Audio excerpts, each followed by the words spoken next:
One of the greatest marketing books of all time is Breakthrough Advertising by the homie Eugene Schwartz. If you tried to buy it off the Amazon, it's gonna cost you about $400. Back in the days, I could have bought a Gucci belt, but instead of getting that Gucci belt, I bought Breakthrough Advertising. And I'm gonna break down the most important part of this book so you ain't gotta spend $400 on it. If you're out here balling and you want to spend $400 on a book, the link is in the description. So I first heard about this book because one of my mentors, a dude named Matt Gallant, he helped me grow my first $1 million business. And I asked him, Matt, what's your favorite book? I know you read a lot. He said, without hesitation, he said, Breakthrough Advertising by Eugene Schwartz. And Matt is one of the best marketers I've ever met. He was Elliot Holst's business partner when he was building his business. And he's went on to build a supplement company called Bio Optimizers. Last year, they did $50 million in gross revenue. I'm gonna break down the part of this book that I feel like most valuable for me. And I'm gonna show you how I used it in my business and how you can use it in your business to make more money. So my favorite part of this book is when the homie Eugene talked about the levels of market awareness. Listen, my handwriting is not the best. Don't worry about that. You take your own notes and make it legible on your end. Also, if I spell a word wrong, you gotta remember, I was diagnosed with dyslexia as a kid. So if you make fun of me for it, it's a hate crime. Levels of market awareness. And the homie Eugene, he said there was 5 levels. So the first level is unaware. These people don't know nothing. This is the most challenging group to market to, right? They're unaware of the problem, right? And when I say the problem, every business solves a problem. I needed a microphone that I can talk into that would pick up my voice clearly, but would not pick up any other sounds in the room, and Shure solved that problem with this SM50. So basically, these people they're not even aware of a problem that they have. They don't even know that they need a solution. They don't know they have a problem and they are not aware of the solution. For example, let's say you get in an Uber, this dude is musty. He's stinking in the armpits. He don't even know he's stinking, right?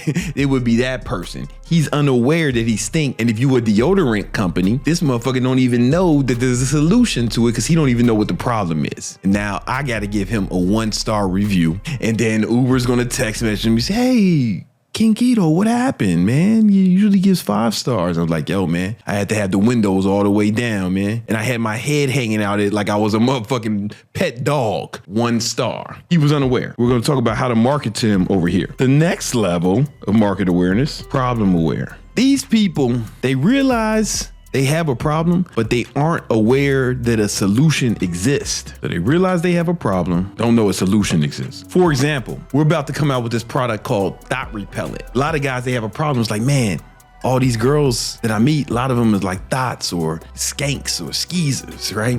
They don't know that there is a way to solve that problem. That's why we're coming out with Thought Repellent, right? You spray it on you, it gives you like a force field. Skanks and hoes can't get close to you. It's not out yet. I mean, they're aware of the problem. They don't know. They don't even know there's a solution. Brandon Carter's gonna save the day again. Then we have solution aware. Now, these guys, they know they have a problem and they know a solution exists, but they're not familiar with your solution. So maybe, for example, with the Thought Repellent, they might know that there is a way to repel thoughts, but they don't know that there's an easy to apply spray that's coming to the market. Then we have product aware. So basically, they know about your product, but they aren't sure if it's the right choice for them. They know about your product, but they're not sure if it's right for them. They're just not sure yet, right? It's kind of like, let's say you're trying to talk to this girl. She likes having sex with guys. She's a heterosexual and she knows that you have a penis, but she's not sure if that's the right one for her and her goals. Then we have most aware. So these people, basically, they know all about the product. Doesn't mean they're ready to buy, but they're like totally familiar with it, right? Most aware, know all about the product. Doesn't mean that they're a customer. It just means they're all aware of it. Like, I know a lot about NBA Youngboy, the rapper, but I have never willingly downloaded any of his music. I don't think he's trying to get men in their 40s to like listen to his music. But I know a lot about that fella for whatever reason. I'm most aware,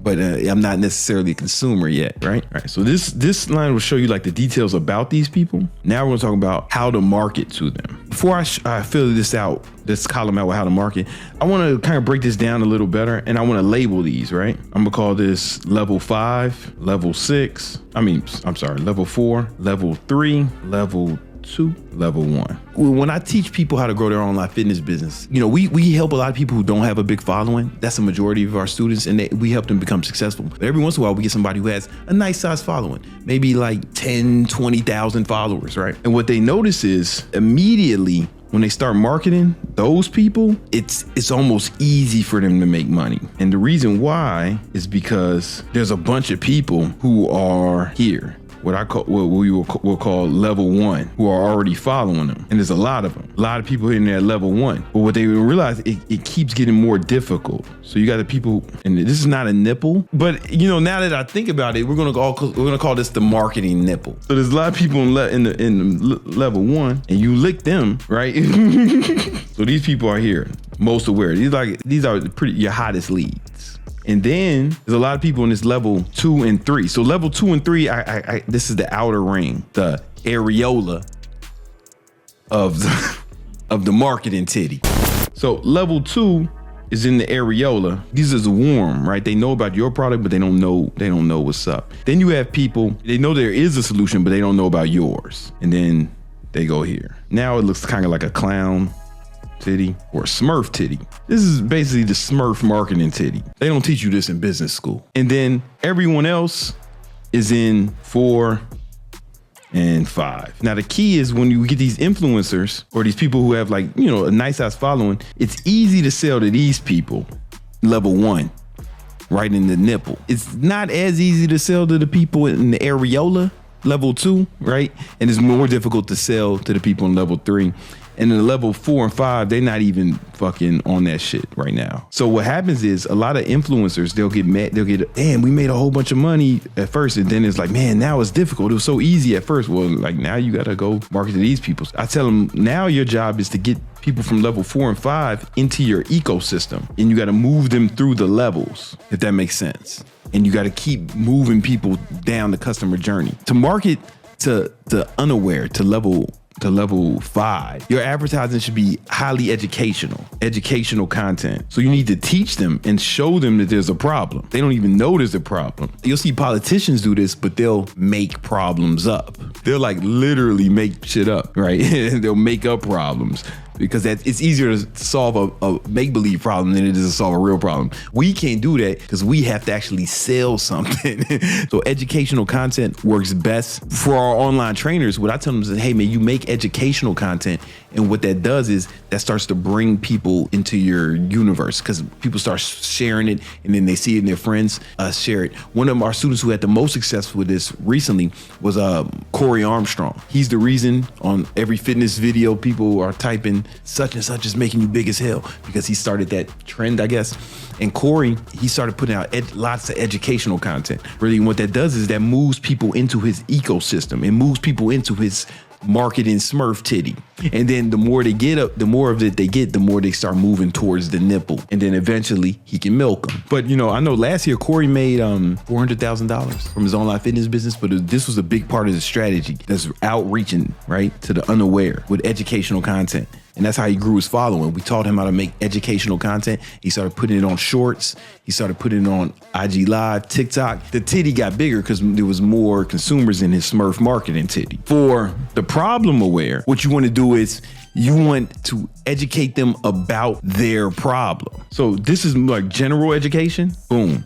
This is general education about their problem. And I'm gonna show you some examples of this. Matter of fact, I'm gonna show you an example from Corey right now. Let me bring it up. Here's some educational problem for the unaware from Corey. I think this Hacks to never plateau again, part 2. Let's say you've been progressing with your reps, your sets, and your weight, and you've hit a wall. You're not making any type of gains. You're not seeing any progress. Try high frequency training. All right, so what he's doing, this is more like level 4 marketing because he's talking about a problem that his target market actually has. Their problem where they know they have a problem, and one of the problems he's saying they has is they hit plateaus. So he's going to show them how to solve that problem. So this is a good example of education about their problem. High frequency training is basically emphasizing training any muscle group multiple days a week. So if you do this properly, you'll be able to maximize your gains. And the key is to change the amount of intensity you train with. Let me give you an example. So let's say I really want to build my biceps. But he's going to give you examples examples of it, right? So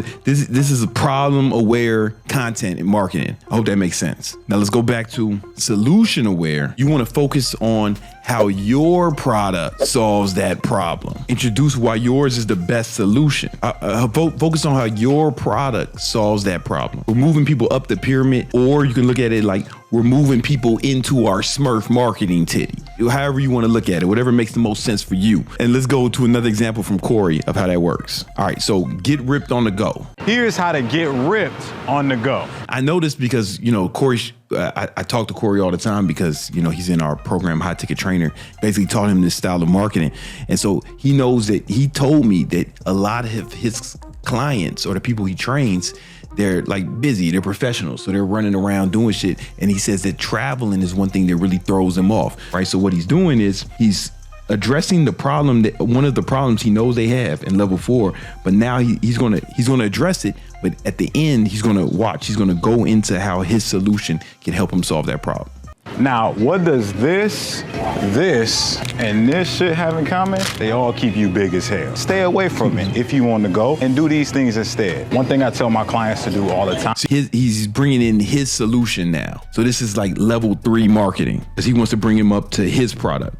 Is when you're on the go, the main thing you should be looking for is getting more protein in. So we're talking different types of protein bars. One good brand that's out there is the Barbell protein bars. This thing got 20 grams of carbs and 20 grams of protein, only 7 grams of total fat, which is really good because it'll keep you nice and satiated without killing all your carbs and fats for the day. Another good option would be the Cliff's Builders bar. Not as good as the other one, but it's okay. Now, another thing I like to do is grab a few protein shakes, and I actually like to combine these with one of my favorite protein bars, the Lenny and Larry's. He's just going through the groceries and shit.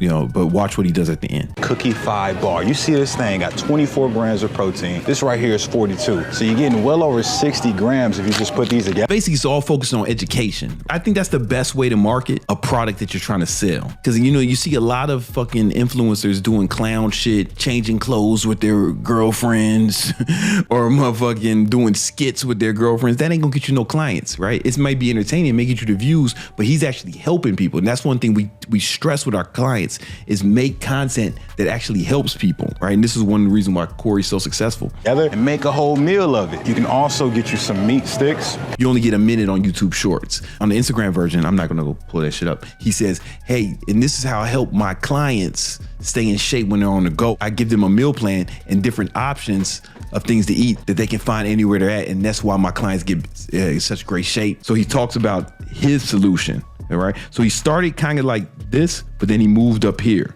You get what I'm saying?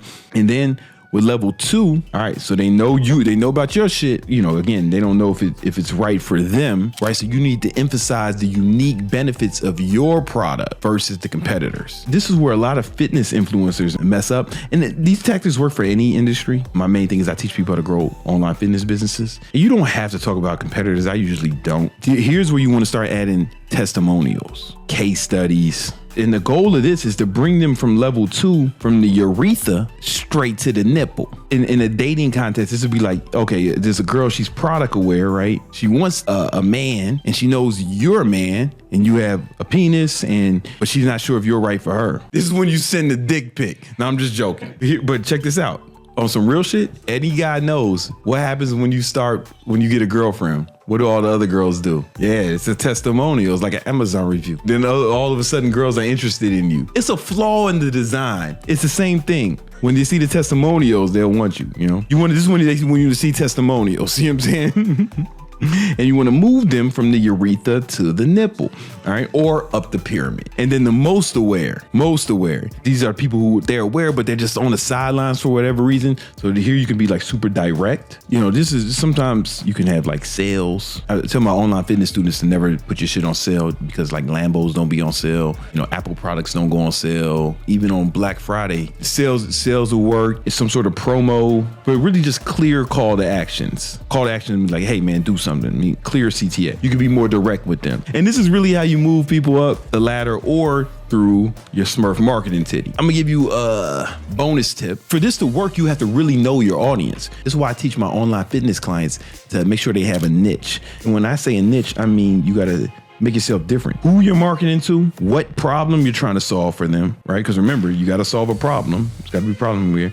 And how you're going to solve that problem is very important. So we help them craft their niche. For example, with Corey, he says he's going to focus on young men, men in like their 20s and 30s, like around that age, right? He's a good enough trainer to train men and women. When I first met him, when he first joined my program, he was living in Detroit. I know, gross, right? Training gang members, girlfriends and shit, chicks with tattoos. But just because you can train everybody doesn't mean you can market to anyone, right? All this marketing is specific to a certain type of guy, a young man, a young professional man, right? Around 20, we'll call it 25 to 35. And the reason we like to pick a 10-year age gap is because if we went to 45-year-old and a 25-year-old, it's too far away. Like the way they're thinking about problems is the reasons they want to get in shape is just different. Like I'm 42. The way I thought at 22 is way different than the way I think now, right? So you try to keep a 10-year age gap because the marketing is going to be different. As you can see from my Smurf marketing titty, I'm like way more mature now, all right? And then what problem you want to solve for them. He focuses on what I used to focus on when I was on the trainer is men who want to get ripped, right? So he's not going to tell you how to fucking get better at your sport. He's not going to talk about how to be a pro bodybuilder, how to be a power lifter. He's just focusing on one problem he wants to help them solve, right? Because there's a lot of problems within that problem. And then how he does it, Corey does it, it's kind of a mix of if it fits your macros, intermittent fasting, kind of a mix of that. Now he stands out a little bit. Now he's not competing with every fitness guy or every fitness girl in the world.